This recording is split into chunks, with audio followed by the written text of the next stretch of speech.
My YouTube channel Saraswati commerce academy. तो friends आज हम करने वाले हैं अपना अकाउंट का चैप्टर नंबर 12।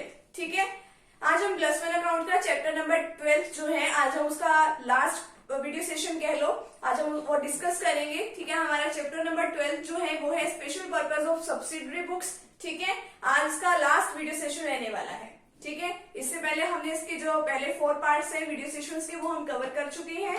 ठीक है, हमारा जो चैप्टर है वो आज हम उसका करने वाले हैं बिल्कुल लास्ट टॉपिक जर्नल प्रॉपर। ठीक है, उससे पहले हम डिस्कस कर चुके हैं परचेज बुक क्या होती है, सेल्स बुक क्या होती है, परचेज रिटर्न, सेल्स रिटर्न, ये सब हम कर चुके हैं डिस्कस। ठीक है, अगर आपको उनका लिंक चाहिए तो आपको डिस्क्रिप्शन बॉक्स में मिल जाएगा। तो अब स्टार्ट करते हैं हमारा जर्नल प्रॉपर। जर्नल प्रॉपर क्या है, ठीक है, और इसकी जरूरत हमें आखिरकार क्यों पड़ी। ठीक है, तो फ्रेंड्स अगर आप चैनल पे न्यू है तो चैनल को आप प्लीज सब्सक्राइब कर दीजिए। अब देखिए, मैंने आपको बताया था कि जब आपकी ऑर्गेनाइजेशन का साइज जो है वो बहुत बड़ा होता है तब आपको वेरियस सब्सिडरी बुक्स की जरूरत पड़ती है। ठीक है, आप अलग अलग चीजों को अलग अलग उसमें रिकॉर्ड करते हो, अलग अलग ट्रांजेक्शन्स को। ठीक है, अलग अलग बुक्स में आप उसको रिकॉर्ड करना होता है। सबसे पहले आपने 11 चैप्टर में आपने सीखा होगा कि कैश बुक क्या होती है। ठीक है, कैश बुक होती है एक आपकी सब्सिडरी बुक, परचेज बुक होती है purchase return, sales book, sales return, journal proper.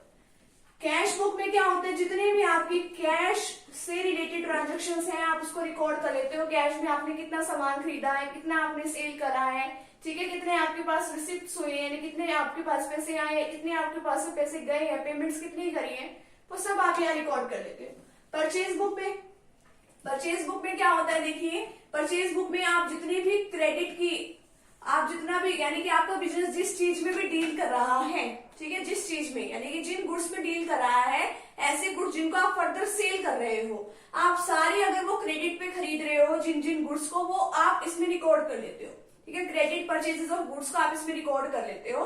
ये नहीं है कि आप इसमें सिर्फ जिस चीज में आपका बिजनेस जो है डीलिंग कर रहा है, ठीक है, मान लो आपका कपड़े का बिजनेस है तो आपका क्लॉथ ही आपकी परचेजेस कहलाएंगे, वही आप इसके अंदर रिकॉर्ड करोगे। ठीक है, अगर आपको मशीनरी खरीदनी है, ठीक है, तो आप इसके अंदर रिकॉर्ड नहीं करोगे। क्यों? क्योंकि मशीनरी तो क्या हो गई, असेट्स हो गई, वो आप इसके अंदर रिकॉर्ड नहीं करोगे। तो वो आप अब देखोगे कि उसको रिकॉर्ड कहाँ करना है। नेक्स्ट है आपका परचेज रिटर्न बुक। जो आपने क्रेडिट में सामान खरीदा हुआ है वो आप यहाँ पे वापस कर सकते हो। परचेज रिटर्न बुक में आप उसको रिकॉर्ड करते हो। सेल्स बुक में अगर आप क्रेडिट पे कोई भी सामान है वो सेल कर रहे हो तो वो यहाँ पर आ जाएगा। ये नहीं है यहाँ पर भी असेट सेल कर रहे हो तो वो नहीं आएगी। नेक्स्ट है सेल्स रिटर्न बुक। ठीक है, जो आपने क्रेडिट पे कोई माल सेल किया वो आपका वापस आ रहा है। जर्नल प्रॉपर जो बची हुई आइटम्स है वो आप यहाँ पे रिकॉर्ड कर लेते हो। ठीक है, आप देखो जर्नल प्रॉपर में क्या आता है। जर्नल प्रॉपर में आपकी फॉलोइंग टाइप्स ऑफ ट्रांजेक्शन्स आती है। ओपनिंग एंट्री सबसे पहले तो आती है, ओपनिंग एंट्री आती है, closing entry, transfer entry, adjustment entry, rectifying, miscellaneous entries, ये सब आपके पास आती है। ओपनिंग एंट्री का आपको पता ही होगा। ठीक है, जो भी आपका पिछला बैलेंस होता है, एसेट्स का है, लाइबिलिटीज का है, बैलेंस शीट का कोई भी पिछले साल का कोई टोटल जो है यानी कि पिछले साल का जो भी बैलेंस है वो आप करंट ईयर में बुक्स को स्टार्ट करते हो। ठीक है, आपने कई बार एंट्रीज में देखा भी होगा, आप करते हो entry to balance brought down, यानी आपका ये पिछला बैलेंस है, आप इसको अब आगे लेके आ रहे हो, तभी तो आप इसको स्टार्ट कर रहे हो। ठीक है, इसी तरीके से आपकी क्लोजिंग एंट्री है जो आपका साल का लास्ट का बैलेंस होता है।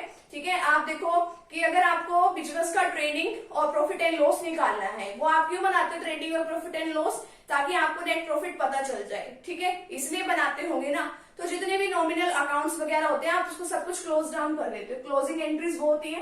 ट्रांसफर एंट्री वो होती है कि अगर आप एक अमाउंट होती है आप, ठीक है, अगर आप एक अमाउंट जो है एक अकाउंट से दूसरे अकाउंट में ट्रांसफर कर रहे हो तो वो ट्रांसफर एंट्री। वैसे आपके आगे आने वाले चैप्टर्स में आप इसको डिस्कस करने वाले ही हैं हम सब ये। ठीक है, ट्रांसफर एंट्री, मान लो हमें ड्रॉइंग से कैपिटल में कुछ अमाउंट ट्रांसफर करनी है तो वो सब आता है इसमें। एडजस्टमेंट एंट्री, आपको कुछ साल के लास्ट में लग रहा है कि हाँ भाई हमने कुछ ये रिकॉर्ड नहीं किया तो आप रिकॉर्ड कर रहे हो, अब उसको जाके लास्ट में।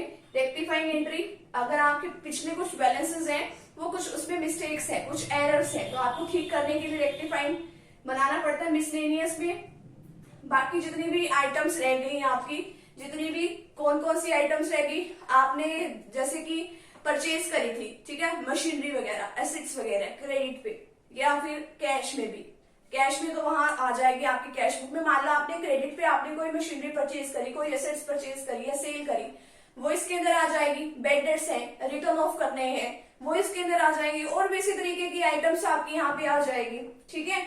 और प्रीपेड एक्सपेंसेस होते हैं, आउटस्टैंडिंग एक्सपेंसेस है, वो सारे के सारे यहाँ पर हमारे आ जाएंगे। तो ये सब जो है हमारे इसके अंदर ये सारी ट्रांजेक्शन जो है आती है।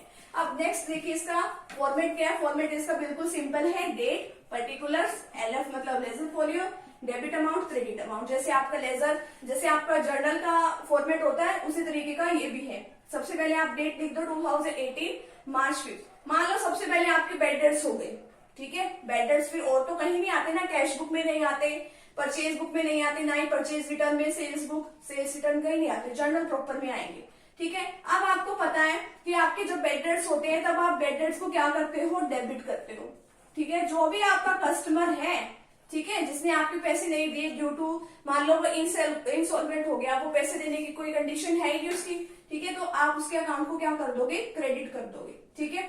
तो डेबिट ऑल एक्सपेंसेस होता है। अब बेड डेट्स आपने रिटर्न ऑफ कर दिए, डेबिट अमाउंट मान लो आपकी 30,000 के जो अमाउंट है वो आपकी नहीं आई, तो आप इसको क्या कर दोगे, डेबिट और क्रेडिट में डाल दोगे, ठीक है। दोनों ही जगह आपको डालने होते हैं।